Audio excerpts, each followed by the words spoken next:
The shuttle doors opened with a soft hiss and Park Woo-jin stepped into his new life. The Galactic Defense Academy stretched before him like a metal city floating in space. Bright lights lined endless corridors, and strange alien voices echoed from every direction. He gripped his single bag tighter and tried not to look as nervous as he felt. Woo-jin had been a police officer in Seoul for 3 years.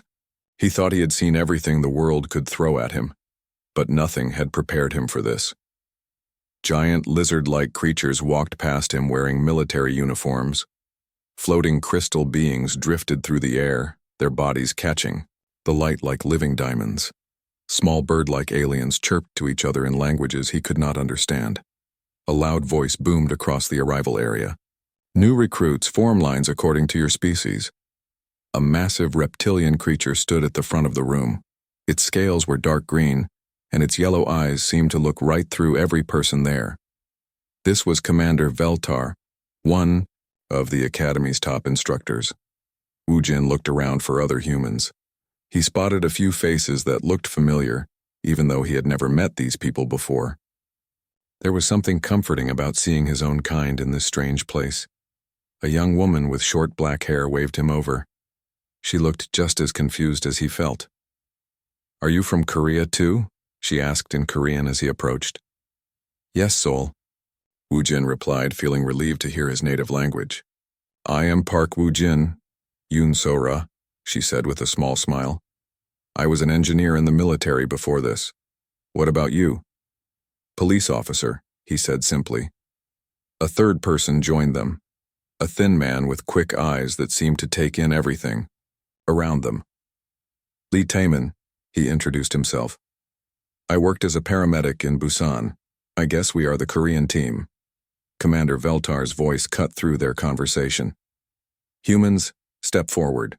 The word humans sounded like something unpleasant in his mouth. Woo-jin and the other humans moved to the front. There were maybe 20 of them total, looking small and fragile next to the other species. "You are the newest members of the Galactic Defense Alliance," Commander Veltar continued. "Your planet Earth has just been accepted into our community. Most of you will not survive the training. Those who do will serve in support roles only." A tall alien with blue skin and 4 arms raised one hand. "Commander, what combat roles will humans fill?" Veltar made a sound that might have been laughter, but it was not friendly. "Combat roles? Humans are weak, slow, and have no natural weapons. They will handle supplies, communications, and medical support. Nothing more." Woo-jin felt his face grow hot with anger, but he stayed quiet. Around him, the other humans looked just as insulted. So-ra's hands were clenched into fists. Taemin was staring at the floor. "You will be assigned to squads," Veltar announced. "Squad Alpha through Squad Gamma contain our best candidates. They will train for frontline combat against the Void Swarm." He gestured to groups of impressive-looking aliens. Tall, muscled reptilians like himself. Fast, bird-like creatures with sharp claws. Floating crystal beings that glowed with inner light. "Squad Omega will contain the rest," Veltar continued. "Those who are not suited for real combat." His yellow eyes fell on the human group. "All humans will be placed in Squad Omega, along with other species that lack proper warrior qualities." A floating crystal being drifted closer. This was Overseer Krista, another instructor.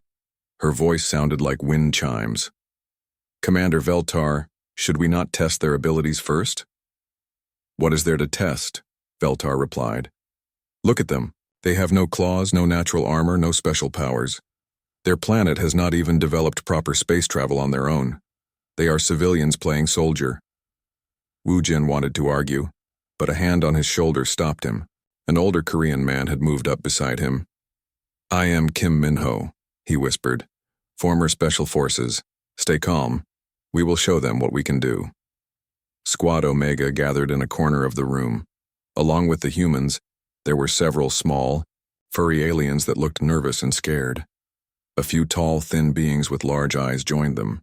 These were the species that other aliens considered weak or unsuited for war. Their first instructor was a young Drakmor named Krexval. He was smaller than Commander Veltar, but still twice the size of any human. He looked embarrassed to be assigned to Squad Omega. I will be honest with you, Krexval said, his voice gentler than his commander's. I have been assigned here because I failed advanced combat training. Together we will try to prove that we belong in this academy. The training area looked like something from a nightmare. Obstacle courses designed for aliens 3 times human height. Weapons that were too heavy for human hands to lift. Combat dummies made from materials harder than steel. Your first test is basic physical assessment, Krexval explained. Strength, speed, and endurance. The passing scores are the same for all species. Wu Jin watched as the furry aliens struggled with weights meant for creatures with natural super strength. The large-eyed beings stumbled through speed courses designed for species that could naturally run faster than human cars. When his turn came, Wu Jin did his best, but the results were exactly what everyone expected. Strength score, 15 out of 100, Krexval read from his device. Speed score, 12 out of 100. Endurance score, 20 out of 100. From across the training area, laughter echoed from the elite squads. A group of bird-like Zephyrians were pointing at Squad Omega and making clicking sounds that were clearly mocking. Do not let them discourage you, Krexval said quietly to Wu Jin. These tests were designed by the Galactic Defense Council based on traditional combat roles. Perhaps there are other ways to measure worth. But even Krexval did not sound convinced. As the day ended, Squad Omega had the lowest scores in Academy history. Commander Veltar made sure everyone knew it. This is why humans should handle communications only, he announced to the entire Academy during evening meal. They cannot compete with real warriors. That night, Wu Jin lay on his narrow bed in the human dormitory. Sora was in the bed next to him, staring at the ceiling. Taemin sat on the floor looking defeated. Maybe they are right, Taemin said quietly. Maybe we do not belong here. No. Minho's voice came from the darkness. I have fought real battles on Earth. I know what humans can do. These tests only measure one kind of strength. Wu Jin thought about his years as a police officer. He remembered chasing criminals through Seoul's narrow alleys. He thought about talking dangerous people into surrendering without violence. He remembered solving cases that seemed impossible by noticing small details others missed. The Void Swarm, Wu Jin said suddenly. What exactly are they? Sora turned to look at him. Why do you ask? In police work, you have to understand your enemy to catch them, Wu Jin explained. All this training focuses on being bigger and stronger. But what if that is not what we need? Minho sat up in his bed. Go on. Every criminal thinks differently, Wu Jin continued. Some respond to force, others run from fear. Some are smart and plan ahead. Others just react without thinking. If we knew more about how the Void Swarm thinks, maybe we could find different ways to fight them. The room was quiet for a moment. Then Sora spoke. The instructors just tell us they are dangerous insects that destroy everything. But insects on Earth can be very smart. They work together in ways that seem impossible. Exactly, Wu Jin said, feeling excited for the first time since arriving. What if being human is not about being the strongest? What if it is about being the most adaptable? Outside their window, stars filled the darkness of space. Somewhere out there, the Void Swarm was destroying entire planets. The galaxy's best warriors were training to fight them using strength and speed and natural weapons. But Park Woo-jin, former police officer from Seoul, was beginning to think there might be another way, a human way. He did not know it yet, but this thought would change everything. 3 weeks into training, Woo-jin had learned to expect disappointment. Every morning brought new tests designed for alien abilities that humans simply did not have. The obstacle courses were built for creatures who could jump 10 meters high. The weapons training used guns that needed 4 arms to operate properly. Even the survival exercises assumed students could see in complete darkness or breathe underwater. Squad Omega had become the Academy's official joke. Other squads would stop their training just to watch humans fail at basic tasks. Commander Veltar used them as examples of what not to do. See how the humans cannot even lift standard battle gear, he would tell the elite squads. This is why proper evolution matters. But Wu Jin was learning other things too. During mealtimes, he listened to conversations between different alien species. He discovered that the tall, bird-like Zephyrians were incredibly fast, but could not think clearly when surprised. The crystal ethereals could calculate complex math instantly, but struggled with simple physical tasks. Even the mighty Drakmor had weaknesses. They were strong and tough, but they always followed the same battle plans their ancestors had used for thousands of years. They never changed their methods, Wu Jin told Sora as they walked to their next class. Every species does exactly what they have always done. Sora nodded thoughtfully. She had been watching the alien technology with her engineer's eye. Their weapons are amazing, but they are also very specialized. Each tool only works one way. If something goes wrong, they cannot adapt it for a different purpose. Taimin joined the conversation. It is the same with their medical training. They only know how to treat their own species. A Drakmor medic cannot help a Zephyrian, even with basic injuries. That afternoon brought their biggest challenge yet. All squads would participate in a simulation exercise. The scenario was simple: infiltrate an enemy base, gather intelligence, and escape. Squad Alpha through Gamma would have full combat gear and advanced weapons. Squad Omega would get basic equipment only. This is not meant to be fair, Instructor Krexval explained apologetically. The exercise is designed to show the importance of proper preparation and superior equipment. Commander Veltar addressed all the squads before they began. Squad Alpha will demonstrate proper assault tactics. Squad Beta will show advanced reconnaissance methods. Squad Gamma will exhibit coordinated team combat. Squad Omega will serve as an example of what happens without adequate resources. The simulation took place in a massive training facility that looked like a real city. Buildings, streets, vehicles, and automated defenders created a realistic combat environment. Each squad would attack the same target, a heavily fortified compound in the city center. Squad Alpha went first. The Drakmor warriors charged directly at the main gate with massive weapons and heavy armor. Their attack was impressive and powerful. They broke through the first two defensive lines using pure strength and firepower, but the automated defenders adapted quickly. They reinforced the weak points and concentrated their fire. Squad Alpha was stopped just short of their objective, pinned down by overwhelming enemy response.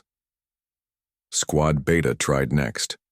The Zephyrian scouts used their incredible speed to fly around the defenses. They moved so fast that most weapons could not track them, but their approach was predictable. The defenders deployed aerial countermeasures and electronic jamming. The fast-moving Zephyrians became confused and disoriented. They crashed into buildings and each other, failing to reach the target. Squad Gamma attempted a coordinated assault. Ethereal tacticians calculated the optimal approach while mixed-species teams executed their orders. Their plan was mathematically perfect and beautifully coordinated. Every move was precisely timed and perfectly executed. But the defenders had studied the Galactic Defense Academy's standard tactics for decades. They knew exactly what coordinated teams would do. Squad Gamma walked directly into carefully prepared traps. Finally, it was Squad Omega's turn. They had watched 3 elite squads fail using the Academy's best methods. Krexval looked embarrassed as he handed out their basic equipment. "Do your best," he said quietly. "Try not to get eliminated too quickly." The other squads gathered to watch. Squad Omega fail. Commander Veltar stood with his arms crossed, already preparing his lecture about the importance of proper training and superior genetics. Wu Jin studied the target compound through his simple binoculars. The other squads had focused on the obvious approaches, the main gate, the walls, the rooftop, but Wu Jin was thinking like a police officer, not a soldier. "Sora, what do you see when you look at those buildings?" he asked. She studied the layout carefully. Standard construction, power lines, water systems, waste disposal, all the normal infrastructure that any city would have. Taimin, if you were inside that building and there was an emergency, what would worry you most? The paramedic understood immediately. Fire, structural collapse, loss of life support systems. Any building is only as strong as its basic systems. Wu Jin smiled. This was not about being stronger or faster than the enemy. This was about understanding how things really worked. Instead of attacking the compound directly, Squad Omega spread out through the city. Sora used her engineering knowledge to locate the power grid that supplied the target building. Taemin identified the water treatment facility that served the entire area. The alien members of their squad, working together instead of competing, found other critical infrastructure points.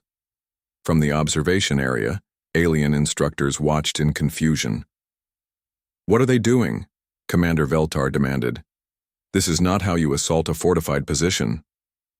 But Overseer Krista was studying the humans with growing interest. Her crystal form glowed brighter as she processed what she was seeing. "They are not following standard doctrine at all," she observed. Squad Omega did not attack the compound. Instead, they systematically disrupted the entire area around it. Sora overloaded the power grid, causing blackouts throughout the district. Taemin contaminated the water supply, forcing an emergency evacuation. Other team members created fake emergencies that drew defensive forces away from the main target. While the automated defenders rushed to handle multiple crises, Wu Jin and two others simply walked through the front door of the now undefended compound. The security systems were offline due to power failure. The guards were gone, helping with evacuation procedures. The intelligence they needed was sitting unprotected in the main computer. The entire exercise took 6 hours. Squad Alpha had been stopped in 30 minutes. Squad Beta had failed in less than an hour. Squad Gamma had lasted 2 hours before being eliminated. Squad Omega had succeeded completely without firing a single shot. The observation room was completely silent. Elite alien cadets stared in shock.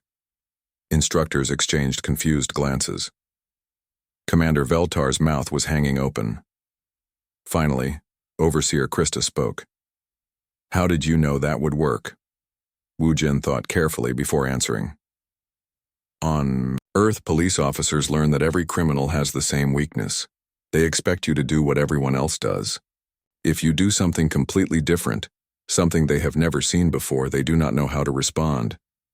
But you ignored all proper military tactics," Commander Veltar protested. "You did not follow any established doctrine." "That is exactly why it worked," Sora added. "The defenders were programmed to handle standard attacks. They knew how to stop strong enemies, fast enemies, and smart enemies, but they were not prepared for enemies who thought completely differently." Minho, who had been quiet during the exercise, finally spoke. "This is what humans do. We adapt. When we cannot be the strongest or the fastest, we find another way." The room remained silent as alien instructors tried to process what they had witnessed. 3 elite squads using the galaxy's best tactics had failed. 1 squad of rejects using completely unorthodox methods had succeeded perfectly. Krexaval looked at his human trainees with new respect. "Perhaps," he said slowly, "there is more than one way to win a battle." That night, Wu Jin lay in his bed thinking about what had happened. The other humans were excited about their success, but he knew this was just the beginning. They had proven that different thinking could work in a controlled simulation, but the real test would come when they faced actual combat. The Void Swarm was destroying entire planets using tactics that the galaxy's best warriors could not stop. Maybe, just maybe, what the galaxy needed was not better weapons or stronger soldiers. Maybe what they needed was a completely different way of thinking about war itself. The emergency alarms shattered the quiet morning at the academy. Red lights flashed through every corridor as the announcement echoed from speakers throughout the station. "All combat-ready units report for immediate deployment. This is not a drill." Wu Jin rushed from his dormitory with the other humans, but they were quickly separated from the main group. While Squad Alpha, Beta, and Gamma hurried toward the shuttle bay in full combat gear, Squad Omega was directed to a different area entirely. Commander Veltar's voice boomed over the communication system. "Mining Station Helios 7 is under attack by Void Swarm forces. Elite squads will handle combat operations. Support personnel will manage refugee evacuation and supply distribution." The humans found themselves in a large cargo bay with other non-combat species. Choi Hye-jin, the human liaison officer who had been working with Academy administration, looked frustrated as she read from her data tablet. "What is the real situation?" Minho asked her quietly. Ye Jin glanced around to make sure no alien instructors were listening. "Worse than they are telling us. Helios 7 is a major mining facility with over 10,000 workers from dozens of species. The Void Swarm attacked without warning 6 hours ago. Standard defensive forces have already been overwhelmed." Sora studied the tactical display on a nearby wall screen. "If the situation is that bad, why are they only sending 3 squads?" "Because that is how the Galactic Defense always handles Void Swarm attacks," Heejin explained. "Overwhelming. Firepower, advanced technology, and superior tactics. It has worked for the last 50 years. But Taemin was frowning at the casualty report scrolling across another screen. "Those numbers keep getting worse. Much worse. The support mission was supposed to be simple. Squad Omega would travel to a safe staging area near Helios 7 and help coordinate refugee ships as civilians escape the battle zone. They would be nowhere near actual combat. The journey to Helios 7 took 4 hours. During the flight, Wu Jin listened to radio communications between the elite squads and Academy Command. At first, the reports were confident and optimistic. Squad Alpha engaging primary hive structure. Drakmor battle formation is holding strong. Squad Beta has established air superiority. Zephyrian fast attack units are performing as expected. Squad Gamma coordination protocols are functioning perfectly. Ethereal tactical analysis shows 87% probability of mission success." But as time passed, the tone began to change. Squad Alpha requesting additional firepower. Enemy resistance is heavier than anticipated. Squad Beta reports unexpected aerial countermeasures. Zephyrian units are taking casualties. Squad Gamma tactical calculations require revision. Enemy behavior does not match historical patterns. By the time Squad Omega's transport arrived at the staging area, the radio communications had become desperate. "All squads, this is command. Fall back to secondary positions and await reinforcement." "Negative, command. Secondary positions have been overrun. Enemy is using some kind of adaptive strategy." Squad Alpha is pinned down in section C. Squad Beta cannot provide air support. Squad Gamma has lost communication with half their units. Krexaval, who had accompanied Squad Omega on what was supposed to be a safe support mission, looked increasingly worried. "This does not sound like previous Void Swarm encounters," he muttered. The staging area was chaos. Refugee ships arrived, constantly filled with terrified civilians from dozens of different species. Medical stations overflowed with wounded miners and station personnel.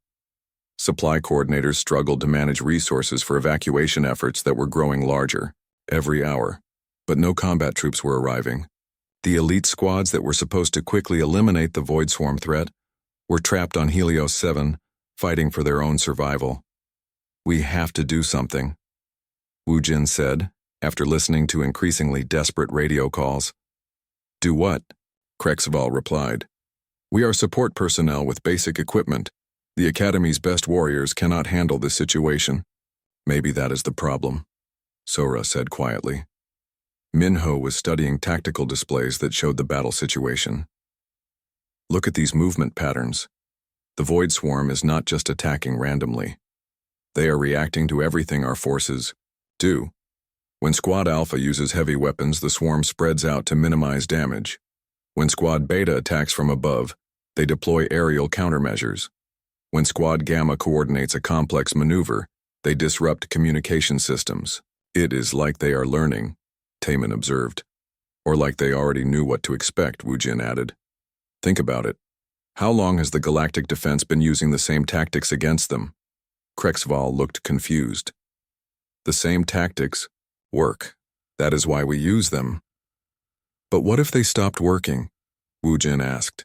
"What if the Void Swarm learned how to counter everything the galaxy throws at them?" The situation grew worse by the hour. Emergency broadcasts from Helios 7 painted a picture of complete tactical failure. The elite squads were not just losing, they were being systematically outmaneuvered by an enemy that seemed to predict their every move. Finally, Wu Jin made a decision that went against every regulation in the Academy handbook. "We are going to help them." Absolutely not, Krexval said immediately. You are not trained for combat operations. You do not have proper equipment.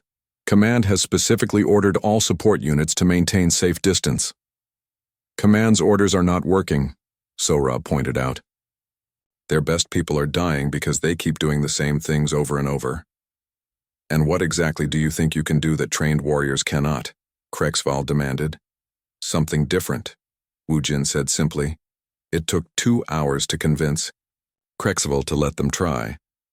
What finally changed his mind was a desperate transmission from Squad Alpha's commander. Any units in the area, we need immediate assistance. Standard tactics are ineffective. Repeat, standard tactics are not working. Squad Omega commandeered a small transport shuttle. Their equipment was laughably inadequate compared to what the elite squads carried. Basic environmental suits, simple communication devices and emergency supply kits. No heavy weapons, no advanced technology, no specialized combat gear. The flight to Helios 7 took 30 minutes. As they approached the mining station, Wu Jin could see why the elite squads were in trouble. The Void Swarm had not just occupied the facility, they had completely changed it. Where human and alien engineers had built logical, efficient mining operations, the Void Swarm had created something organic and chaotic. Tunnels twisted in impossible directions. Structures grew and changed while he watched. Nothing followed any pattern that made sense to minds trained in conventional tactics. How are we supposed to navigate that? Taemin asked, staring at the bizarre landscape below. We do not, Wu Jin realized. We use it. They landed far from where the elite squads were fighting, in an area that seemed completely undefended. Krexval was nervous about the lack of enemy presence, but Wu Jin understood what was happening. They have concentrated everything against the main attack, he explained. Every defensive measure is focused on stopping the kind of assault they expect. They are not watching for something completely different. Squad Omega split into small groups and began what Wu Jin called police work. Instead of attacking enemy positions, they studied the Void Swarm's behavior. Instead of using powerful weapons, they gathered information. Sora discovered that the organic structures had predictable weak points where alien engineering met Void Swarm modifications. Taemin found that the creatures had medical vulnerabilities that could be exploited without direct combat. The alien members of Squad Omega identified resource distribution patterns that kept the swarm's operations functioning. Most importantly, Wu Jin realized that the Void Swarm was not just defending against the elite squads, they were hurting them. Every move the alien warriors made was being guided by subtle environmental changes that pushed them toward predetermined killing zones. They are not just learning our tactics, he reported back to the others. They are using our tactics against us. Every time we do what they expect, we make ourselves easier to defeat. Working together, Squad Omega began small-scale sabotage operations. They did not attack the Void Swarm directly. Instead, they disrupted the systems that allowed the swarm to predict and counter conventional tactics. Sora overloaded the modified power systems that supported the swarm's adaptive defenses. Taemin introduced biological agents that confused the creature's coordination abilities. Other team members created false signals that made the swarm think attacks were coming from directions where no enemies existed. The effect was immediate. Radio communications from the trapped elite squad suddenly became more hopeful. Squad Alpha reporting, enemy resistance has decreased in Section C. We are advancing toward primary objectives. Squad Beta has regained air superiority. Enemy countermeasures appear to be malfunctioning. Squad Gamma coordination is restored. Enemy tactical responses have become confused and unpredictable. But Wu Jin knew this was just the beginning. They had proven that unconventional tactics could work against the Void Swarm. They had shown that humans could contribute to combat operations in ways that no one had imagined. The real question was whether anyone would listen. As Squad Omega prepared for extraction, Wu Jin looked back at the chaos of Helios 7. The elite squads would probably complete. The victory celebration at Helios 7 did not include Squad Omega. While elite squads received praise for their successful adaptation of standard tactical doctrine, Wu Jin and his team were quietly transferred back to the academy. Official reports credited advanced Drakmor firepower, superior Zephyrian speed, and ethereal tactical coordination for defeating the Void Swarm. No mention was made of the sabotage operations that had actually turned the tide of battle. "This is exactly what I expected," Minho said bitterly as they sat in their dormitory. "Humans do the work, aliens take the credit." But Wu Jin was not discouraged. During the transport back to the academy, he had listened to private conversations between elite squad members. They knew something unusual had happened at Helios 7. The Void Swarm had behaved differently during the final hours of combat, making mistakes and showing vulnerabilities that had never appeared before. More importantly, some of the alien warriors had started asking questions. 3 days after returning to the academy, Wu Jin received an unexpected visitor.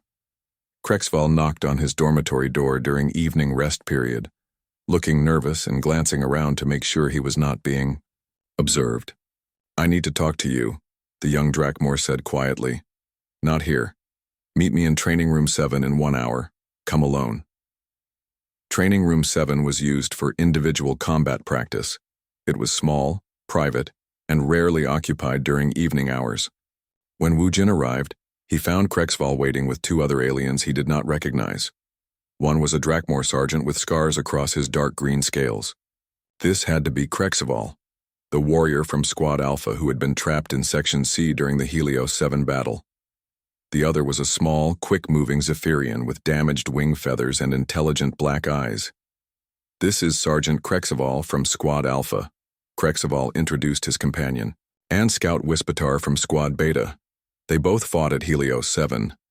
The scarred Drakmor studied Wu Jin carefully. "You were part of the support team that arrived during the final phase of operations." It was not a question, but Wu Jin nodded anyway. "What exactly did your squad do?" Wispitar asked. Wispitar. Her voice was high and musical, but there was steel underneath. "The official reports mention refugee coordination and supply distribution, but something else happened out there." Wu Jin looked at Krexval, who nodded encouragingly. "I told them about your unconventional thinking during the academy simulation. They want to understand what really happened at Helios 7. For the next hour, Wu Jin explained everything. He described how Squad Omega had analyzed Void Swarm behavior instead of attacking directly. He detailed the sabotage operations that had disrupted the enemy's adaptive systems. He shared his theory that the Void Swarm had learned to counter conventional tactics by studying decades of galactic defense combat doctrine. When he finished, the room was silent for several minutes. Finally, Sergeant Krexval spoke. "I have fought the Void Swarm 12 times in my career. Every battle followed the same pattern. We attacked with superior firepower, they defended with overwhelming numbers, and victory went to whoever could sustain their approach longer. But at Helios 7, everything changed in the final hours. Suddenly they were making mistakes, leaving positions undefended, failing to coordinate their responses. My flight wing was grounded for most of the battle," Wispitar added. "Their aerial countermeasures were perfect, like they knew exactly what maneuvers we would attempt. Then suddenly the countermeasures stopped working. We regained air superiority in minutes. Because we disrupted the systems they were using to predict your movements," Wu Jin explained. "They were not just defending against you. They were manipulating you, herding you into positions where their advantages were strongest." Krexval leaned forward intently. "Show me." Using the training room's tactical display, Wu Jin recreated the Helios 7 battle from Squad Omega's perspective. He showed how the Void Swarm had modified the mining station's layout to channel attacking forces into kill zones. He demonstrated how environmental factors had been manipulated to disrupt communication and coordination between elite squads. "This is not possible," Sergeant Krexval protested. "The Void Swarm are insects. They follow simple hive instincts. They cannot plan complex, strategic deceptions." "That is what everyone believes," Wu Jin replied. "That is exactly why their new tactics work so well. You keep expecting them to behave like simple insects, so you never prepare for intelligent opposition." Wispatar was studying the tactical display with growing excitement. If this analysis is correct, then every standard galactic defense protocol is not just useless. It is actively harmful. We are fighting according to patterns they have learned to exploit. Which explains why they are winning, Wu Jin said simply. The two. Three aliens exchanged glances. Wu Jin could see them struggling with ideas that challenged everything they had been taught about warfare and enemy behavior. Assume you are correct, Sergeant Krexval said carefully. What would you do differently? Wu Jin had been thinking about this question since the transport ride back from Helios 7. Everything. We need to stop doing what they expect and start doing what they cannot predict. Give me specifics. Drakmor's strength is incredible, but you always use it the same way. Direct assault, heavy weapons, frontal attack. What if you use that strength for precision work instead? Surgical strikes, targeted demolition, exact pressure applied to structural weak points? Sergeant Krexval looked intrigued, despite himself. Zephyrian speed is unmatched, but you use it for reconnaissance and traditional airstrikes. What if you used it for hit-and-run tactics that never followed predictable patterns? Attack, withdraw, attack somewhere completely different, withdraw. Again, keep them constantly guessing where you will strike next? Wispatar's feathers ruffled with excitement. That could work. Our flight training focuses on formation flying and coordinated strikes. But individual unpredictable attacks would be much harder to counter. The point is not to be stronger or faster, Wu Jin continued. The point is to be unpredictable. Humans are not the strongest or fastest species, but we are very good at changing our approach when the situation demands it. Krexval was nodding slowly. This makes sense.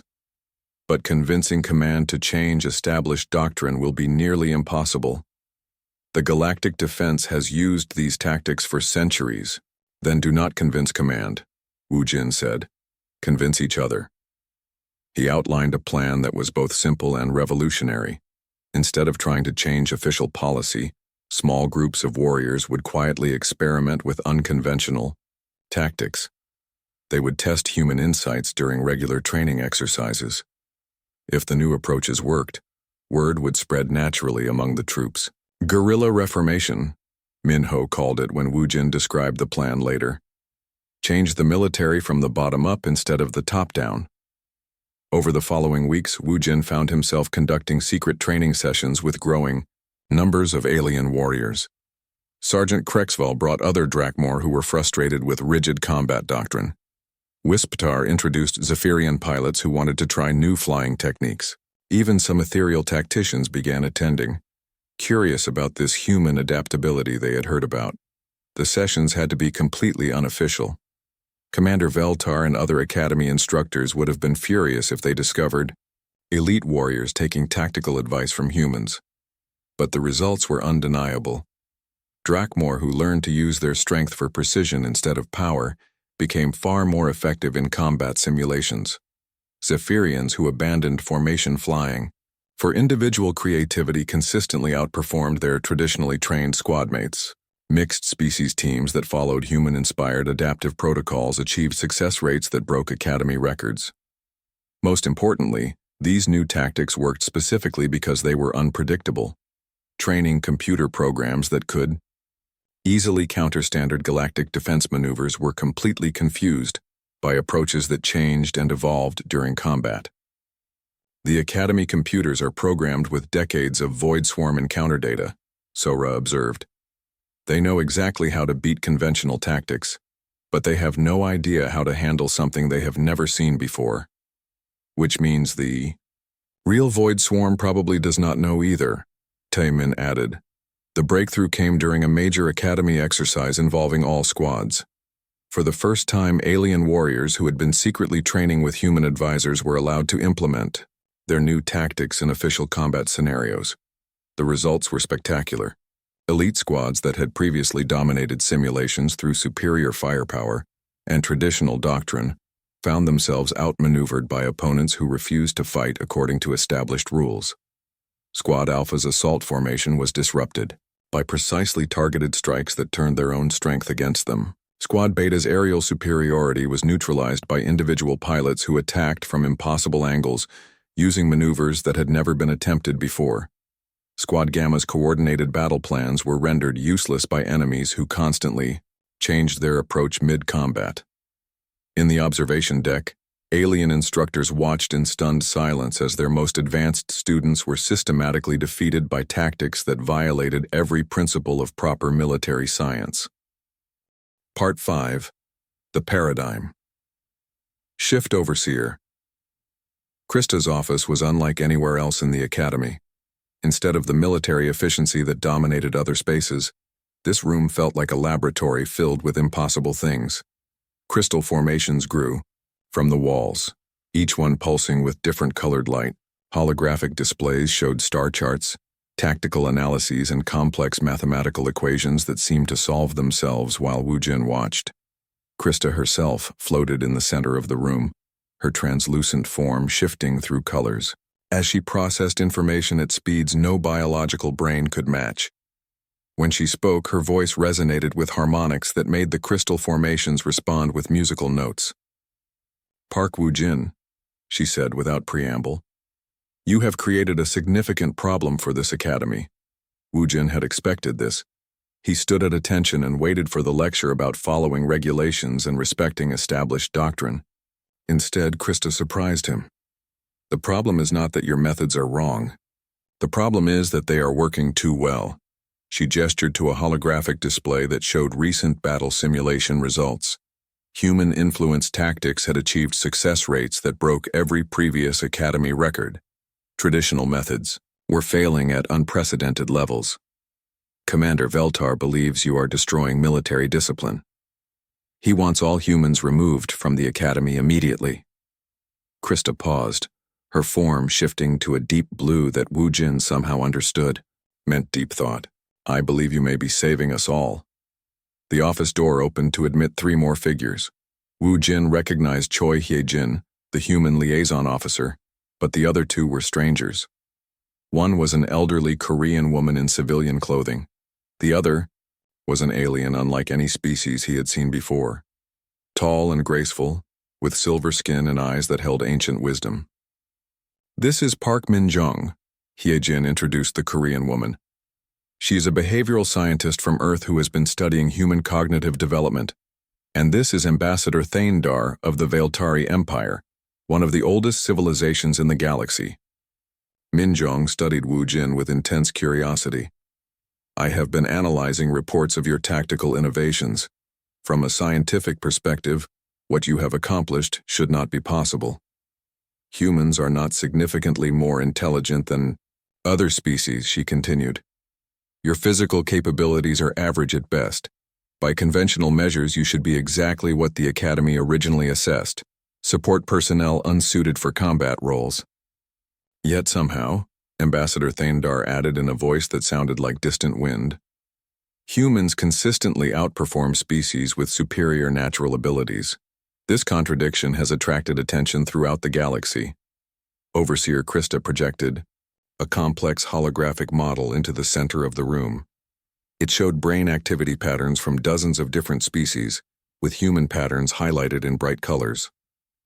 "We have been studying the neural differences between humans and other intelligent life," she explained. "What we discovered challenges our understanding of evolutionary adaptation." The holographic model zoomed in on specific areas of brain activity.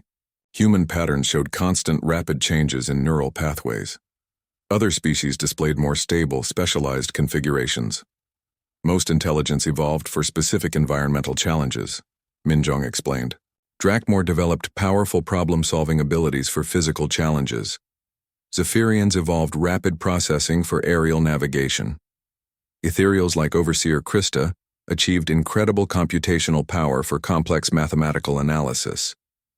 Each species became extremely good at certain types of thinking," Ambassador Thaindar added. "But humans evolved differently. Your species faced constantly changing environments that required flexible responses rather than specialized expertise." Wu Jin was beginning to understand. "You are saying that humans are not specialized for any particular type of problem?"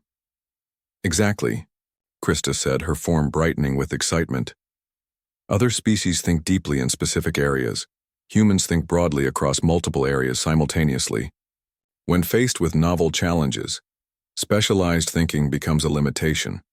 Flexible thinking becomes an advantage. The implications were staggering. The Academy had been testing students based on specialized abilities: pure strength, pure speed, pure computational power. These tests measured how well species performed using their natural advantages. But in real combat against an adaptive enemy, specialized abilities could become weaknesses if they made behavior predictable. The Void Swarm represents something unprecedented, Ambassador Thaindar explained. They are not just another enemy to defeat using superior tactics. They are an adaptive force that learns and evolves in real time. Traditional military thinking cannot handle this type of threat, which is why human thinking is so valuable, Minjong added. When faced with constantly changing conditions, the ability to adapt quickly becomes more important than any specialized advantage. Overseer Krista projected new data showing Void Swarm expansion rates across. The journey to Sanctuary Prime took 8 hours, but the real battle began during the flight. In the massive transport ships carrying the combined forces, Wu Jin and his human teammates worked frantically to integrate with alien combat units that had never trained for cooperative operations. The challenge was not just tactical but cultural. Drakmor warriors operated in rigid hierarchical formations that had served them for millennia. Zephyrian flight wings relied on perfect synchronization that required years of practice. Ethereal tactical units coordinated through neural networks that humans could not access. How do we work with systems we cannot fully understand? Sora asked as she studied alien communication protocols. We do not replace their systems, Wu Jin realized. We add flexibility to them. During the flight, they developed what Minho called adaptive integration protocols. Instead of trying to change how alien units functioned internally, humans would serve as coordinators between different species, helping them respond to unexpected situations that fell outside their normal operational parameters. Taemin worked with mixed medical teams to develop treatment procedures that could handle casualties from any species. Sora collaborated with engineering units to create equipment modifications that could be implemented rapidly during combat. Wu Jin focused on tactical coordination, helping different species understand how to support each other when their natural abilities were neutralized or compromised. Most importantly, they prepared contingency plans for when conventional tactics failed. Because based on everything they had learned about the Void Swarm, conventional tactics would definitely fail. The transport ships arrived at Sanctuary Prime to find a situation even worse than expected. The Void Swarm had not just attacked the colony world, they had fundamentally transformed it. Where Sanctuary Prime had once been a beautiful garden world with carefully planned cities and efficient industrial zones, something alien and terrifying had taken root. Organic structures twisted up from the surface like diseased trees. The planet's natural weather patterns had been disrupted, creating constant electrical storms that interfered with standard communication and navigation systems. They are not just occupying the planet, Sergeant Krexval observed. They are converting it into something that supports their operations while disrupting ours. The 3 elite battle groups that had been defending Sanctuary Prime were trapped in isolated pockets across the surface. Their conventional defensive positions had been rendered ineffective by the planet's transformation. Communication between units was sporadic and unreliable. Standard supply lines had been completely severed. Estimated time before total defensive, collapse 4 hours, reported the Ethereal Tactical Coordinator. Recommend immediate evacuation of remaining civilian populations. Commander Veltar, who had reluctantly agreed to allow human participation, studied the tactical displays with growing frustration. Deploy all forces according to standard planetary assault doctrine. Overwhelming firepower concentrated at strategic points will break through their defenses. But Wu Jin was looking at the situation from a completely different perspective. Commander, what if we are thinking about this wrong? What if the goal is not to break through their defenses? Then what do you suggest? Veltar asked impatiently. What, if the goal is to help them break through ours? The strategy that emerged over the next hour was unlike anything in galactic defense history.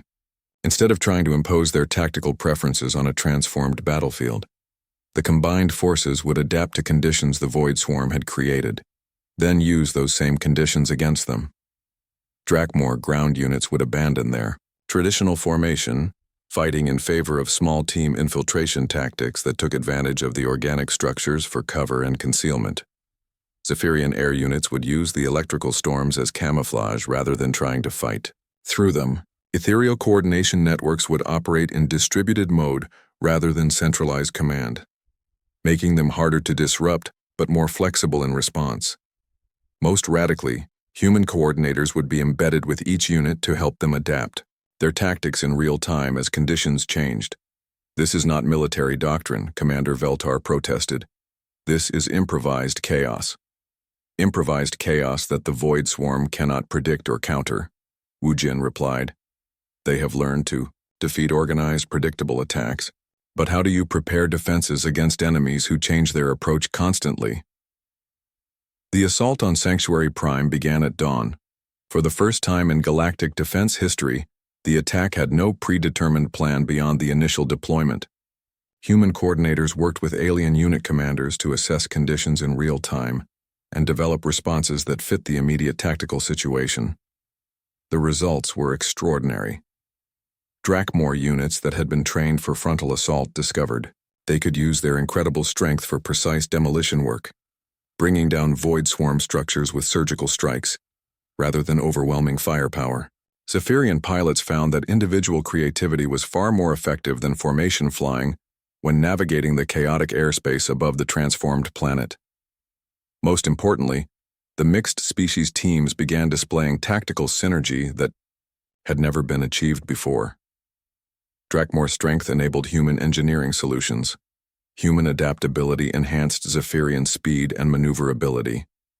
Ethereal computational power processed human intuitive insights to create tactical options that no single species could have developed alone.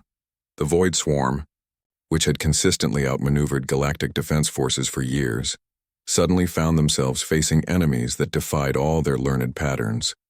Every time they adapted to counter a new human-influenced tactic, the attackers would shift to something completely different. "Enemy forces are displaying unprecedented tactical flexibility," reported a Void Swarm communication that the Ethereals managed to intercept. "Standard defensive protocols are ineffective. Request strategic analysis update." But there was no strategic analysis that could handle completely unpredictable opponents. The battle for Sanctuary Prime lasted 18 hours, far longer than any successful galactic defense operation in recent history.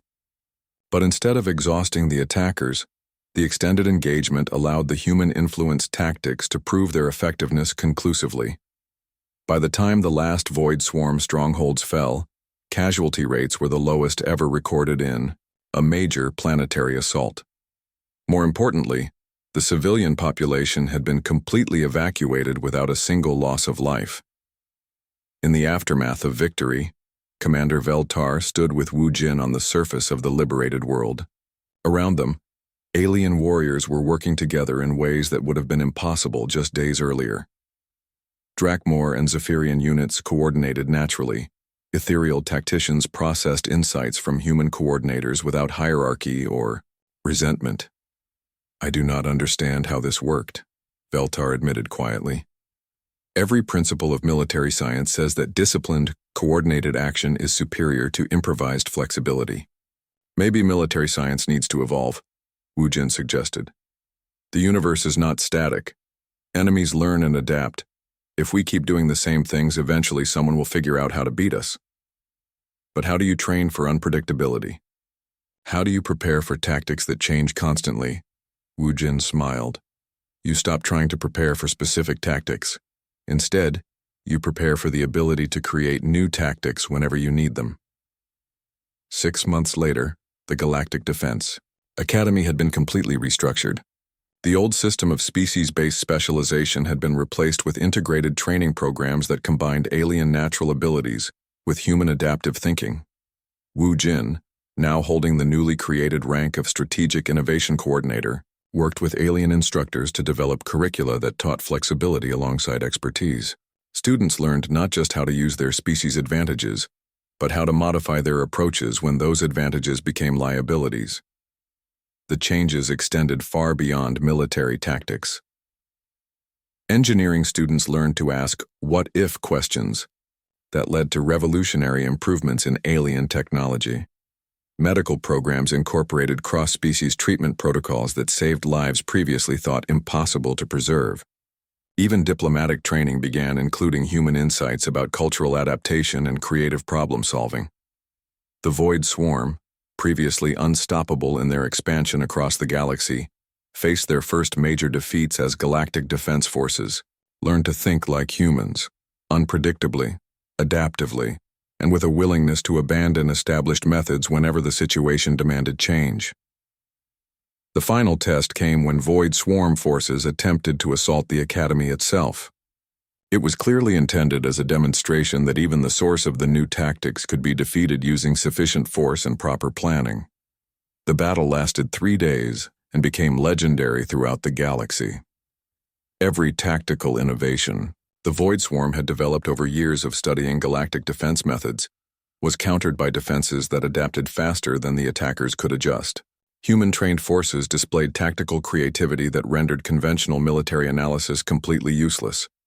On the final day, Wu Jin led a combined assault that included warriors from every member species of the Galactic Defense Alliance. The attack Su,